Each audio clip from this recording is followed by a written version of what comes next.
Hello and welcome viewers, you're watching In Depth with your host Kriti Mishra. India's non-member role in G7 has evolved significantly over the last few years. It has been invited as a special invitee since 2019. The G7 had taken shape in the midst of an oil crisis in 1975 as an informal group for the world's industrialized nations. Collectively, the grouping represents 45% of the global GDP and 10% of the world's population. Here's everything you need to know about G7 and India's importance. Come along.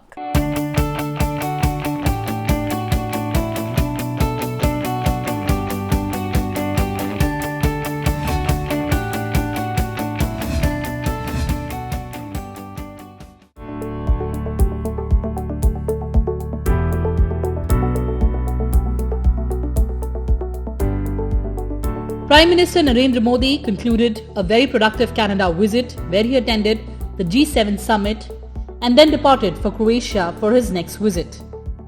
The Prime Minister held fruitful dialogue on key issues in the global context on energy security, technology and innovation at the G7 summit and met with several leaders and discussed bilateral ties. PM Modi attended the G7 summit in Canada on the invitation of Canadian Prime Minister, where he held discussions with the global leaders around challenges and aspirations for a better future. He held discussions with several leaders such as South Korean President, French President, British Prime Minister, Italian Prime Minister and Australian counterpart. Following the bilateral discussion, India and Canada agreed to improve their strained relations with designating new High Commissioners as the next step. Prime Minister also thanked Canadian Prime Minister for his invitation and congratulated the G7 on marking 50 years of its journey. In his address, Prime Minister highlighted that energy security was among the leading challenges facing future generations.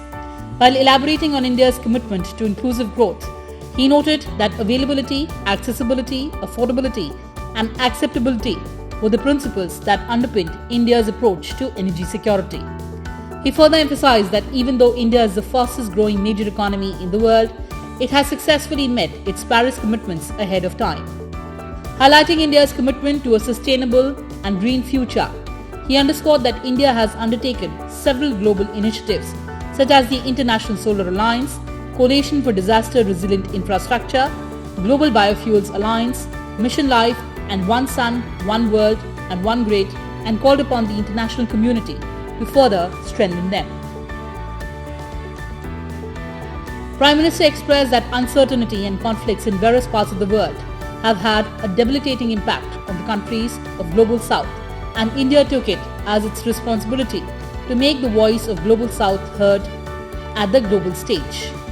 He underlined that it was important for the world to understand the priorities and concerns of Global South if the international community was serious about a sustainable future. Emphasizing on security challenges, he called upon countries to strengthen the global fight against terrorism. Thanking the global community for their strong support to India in its fight against terrorism, he expressed that the Pahalgam terror attack was not just an assault on India, but on the entire humanity. He called for strict action against countries who support and promote terrorism. He further noted that there should be no double standards in dealing with terrorism, and those who support terrorism should never be rewarded. Calling terrorism a grave threat to humanity, Prime Minister put forth pressing questions for the international community to ponder over. Will countries understand the grave threat posed by terrorism only when they become a target? How can perpetrators of terror and its victims be equated? Will global institutions be mute spectators to terrorism? Prime Minister also spoke on the nexus between technology, AI and energy, noting that while AI has become a critical tool to promote efficiency and innovation, the technology itself was energy intensive and it was important to strategize how to make it sustainable through clean and green initiatives. Elaborating on India's human-centric approach to promoting technology, he noted that any technology to be effective must bring real value to the lives of common people. He suggested that addressing AI-related global governance issues was key to tackling the concerns of AI and to promoting innovation in the field. He underlined that in the age of AI, it was important to have secured and resilient supply chains of critical minerals. Prime Minister further stated that quality and diverse data, which abounds in India, is critical for responsible AI. Excellency, मैं आपका बहुत बहुत आभारी हूं कि आपने G7 में भारत को निमंत्रित किया और मेरा भी सौभाग्य है कि मुझे 2015 के बाद फिर से एक बार कनाडा की धरती पर आकर के कनाडा के लोगों के साथ जुड़ने का एक अवसर मिला है। भारत दुनिया की सबसे बड़ा लोकतांत्रिक देश है। पिछले दिनों G20 समिट की अध्यक्षता के रूप में भारत ने विश्व के लिए अनेक उपकारक ऐसे इनिशिएटिव लिए हैं। आज G7 के अंदर G20 में भारत ने जो मजबूत नींव रखी है उसको एक प्रकार से नए स्वरूप में G7 में उसके एग्जीक्यूशन की दिशा में ले जाने में एक बहुत बड़ा अवसर है और भारत इस अवसर का उपयोग ग्लोबल गुड के लिए करने के लिए हमेशा इच्छुक रहा है, आगे भी इच्छुक रहेगा। भारत और कनाडा के संबंध अनेक प्रकार से बहुत ही महत्वपूर्ण है। कनाडा की अनेक कंपनियों का भारत में निवेश है। भारत के लोगों का भी कनाडा की धरती पर बहुत बड़ा निवेश है। लोकतांत्रिक मूल्यों को समर्पित कनाडा और भारत मिलकर के लोकतंत्र को मजबूत करना होगा, मानवता को मजबूत करना होगा, हमारे रिसोर्सेज का ऑप्टिमम यूटिलाइजेशन कर करके मानव जात के कल्याण के काम में कैसे ला सकते हैं, उस दिशा में हम प्रयास करते रहेंगे। और मुझे विश्वास है कि प्रधानमंत्री जी के चुनाव के बाद मुझे पहली बार मिलने का मौका मिला है, तो इस चुनाव के भव्य विजय के लिए भी मैं उनको बधाई देता हूं और आने वाले कालखंड में उनके साथ भारत और कनाडा मिलकर के अनेक क्षेत्रों में प्रगति करेंगे। बहुत बहुत धन्यवाद। The G7, like the G20, is not an international organization. It does not have its own administrative apparatus, nor are its members permanently represented in any way. Due to the G7's informal structures, the country that holds the presidency has a particularly important role to play. It is responsible for organizing the summit and setting the agenda. At the annual summit meetings, the G7 heads of the state and government take the opportunity to engage in face-to-face talks where they exchange views on global political issues and agree on common positions and goals. So what does the G7 stand for? The G7 sees itself as an association of nations bound by shared values, whose members are committed to freedom and human rights, democracy and the rule of law, prosperity and sustainable development. Given the economic and political weight of G7 members, the group's decisions influence numerous other countries and international organizations. Although the decisions made by the G7 are not legally binding, they do have a tangible political impact. What is the historical background of G7?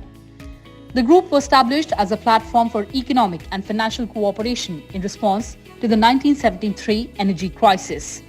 The first summit of heads of state and government was held in 1975 in France. It included France, the United States of America, the United Kingdom, Germany, Japan and Italy. In 1976, with the admission of Canada, the G7 took its current configuration. Since 1977, representatives of the European Economic Community, now the European Union, also participated in the work of the group. The EU does not hold the rotating presidency of the G7. The G7 expanded into G8 between 1997 and 2013 with the inclusion of Russia. However, Rajya's participation was suspended in 2014 following the annexation of Crimea. So how does the G7 work? Well, compared to international organizations, the G7 does not have a permanent administrative structure. Each year, starting from the 1st of January, one of the member states takes over the presidency of the group in a rotating basis. The nation holding the presidency serves as a temporary secretariat and hosts the group work and the Leaders' Summit. Most importantly, the presidency plays a key role in setting the agenda and identifying key priorities. On January 1, 2024, Italy assumed the presidency for the 7th time in its history, succeeding Japan, and will hand it over to Canada on December 31, 2024. The summit is attended by the heads of state and government of the 7 member states, representatives of the European Union, as well as states and international organizations invited by the presidency. So what has the G7 achieved till date? Well, the G7 summit paves the way for numerous multilateral initiatives and agreements. In the first few years after the G7 had been established in 1975, the focus was mainly on global economy. But in the 1980s, this was expanded to include foreign policy and security policy. Nowadays, a wide range of different economic, climate, environmental, and socio-political issues are discussed. In recent years, the G7 has achieved many advances, such as stabilizing the financial markets, reforming international corporate taxation, especially for large digital corporations, containing AIDS, tuberculosis, and malaria, and strengthening women's rights and combating climate change. Dialogue with emerging economies and developing nations. The G7's engagement with the inclusion of emerging economies and developing nations has evolved alongside the progressive expansion of the group's agenda. A notable example was the 2001 summit, where Italy pioneered the African segment. This segment featured dedicated dialogue sessions between G7 leaders and representatives of invited African nations. This process has continued over the following decades, where the G7 focus has continued to expand, shifting to address a wide array of global issues, including the climate-energy nexus and food security. India's strategic partnerships with multiple G7 countries, including the US, UK, France, Germany, and Japan, further underscore its significance. Additionally, India plays a crucial role in the Indo-Pacific region, serving as a counterbalance to China's assertiveness. Its improving relations with Italy, coupled with its long-standing ties with Rajya and numerous African nations, position India as a key player in discussions on economic security, geopolitical stability, and development. As a major democracy and a rising economic power, India's participation is key in resolving global governance challenges. And today, more than any other time in recent history, New Delhi is willing to play a role in providing solutions to global problems. Prime Minister Narendra Modi's focus is also on showcasing India as a responsible global stakeholder. As he highlighted India achieving the target of 40% energy capacity from non-fossil sources 9 years before time, and invited the G7 countries to invest in the vast, untapped market for clean energy technologies.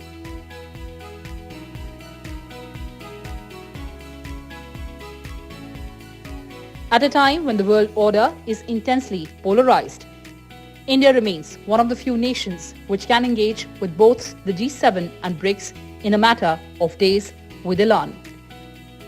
New Delhi has been consistent about its stance on global matters and in the process has managed to generate a sense of trust with its varied interlocutors. Wars and violent conflicts, global hunger, a debt crisis, and a climate emergency. Well, the world is currently experiencing multiple crises that are reversing the significant progress already made in recent decades on the road to ending extreme poverty. The World Bank estimates that recent crises have pushed the world further off track from the global goal of ending extreme poverty by 2030. The rate of decreasing global poverty hasn't just slowed down, it's gone in the opposite direction. According to the World Food Programme, 828 million people go to bed hungry every day. And the number of people globally who have been displaced from their homes just surpassed 110 million, a staggering milestone, according to UNHRC. The need to act now is greater than ever, because amid all the crises, we must not forget that just a sustainable and healthy future for all people everywhere is possible. The roadmap for achieving this is the United Nations Global Goals, goals that work together to end extreme poverty, and its systemic causes, from climate change to gender inequality, from health inequity to hunger. Amid the ongoing global crisis, the G7 assumes paramount importance for global unity and cooperation.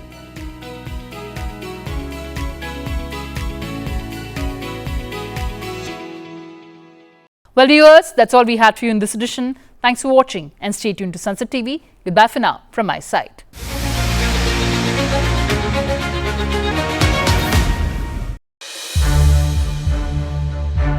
To watch more programs of Sansad TV, subscribe to our YouTube channel and don't forget to like and share them.